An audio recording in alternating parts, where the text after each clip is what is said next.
So we know the suspect studied how a criminal crime scene operates and how you process a crime scene, but he left DNA there. He also left a bloody crime scene. So how is that all analyzed, and how do you get the evidence to convict someone? Sacramento District Attorney Anne-Marie Schubert is here, as well as crime scene analyst Sheryl McCollum. Thank you so much for joining the program. Anne-Marie, I want to go to you first. You've been doing this for a long time. He thought he was smart. He left DNA at the crime scene, and from what we hear from sources, they still have defensive wounds that may have DNA there. Is that a slam dunk for the prosecution if they could match that DNA to him?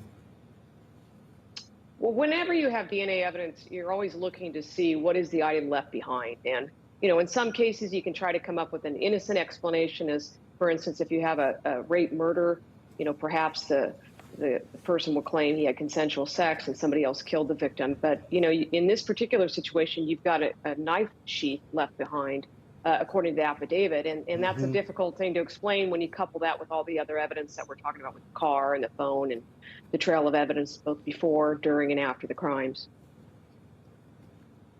Yeah.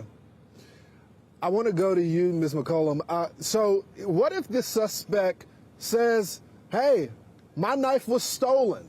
I was not there. You got the wrong guy there. Is that possible in a court of law? Sure, it's possible, but here's the deal. There's nobody else's DNA on the knife. Explain you being in the neighborhood 12 times before the murder. Explain your phone pinging that very morning at 4:04, and then you cut your phone off.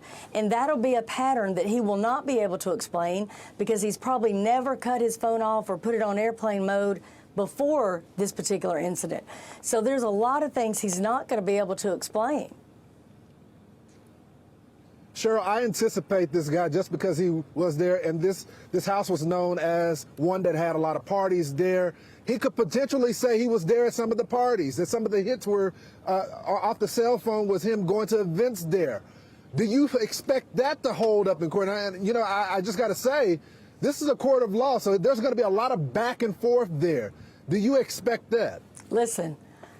No, they have got evidence that they have not released yet. For example, if his DNA is on the bedspread, if his DNA or fingerprint is on the sliding glass door, he's not going to be able to explain why, if he went to a party, he was also in 2 or 3 different bedrooms. He's not going to be able to explain why he was there 12 times before the murder. He's not going to be able to explain why he took his trash out wearing gloves and put it in the neighbor's trash. He's not going to be able to explain why he changed his car tag. None of that is going to play well in front of a jury. They're going to be able to understand what this is. Yeah, you can't escape the forensic evidence. As many investigators say, crime scenes, they do speak, and this one definitely did. Thanks so much for joining the program. Hey, Sean Hannity here. Hey, click here to subscribe to Fox News YouTube page and catch our hottest interviews and most compelling analysis. You will not get it anywhere else.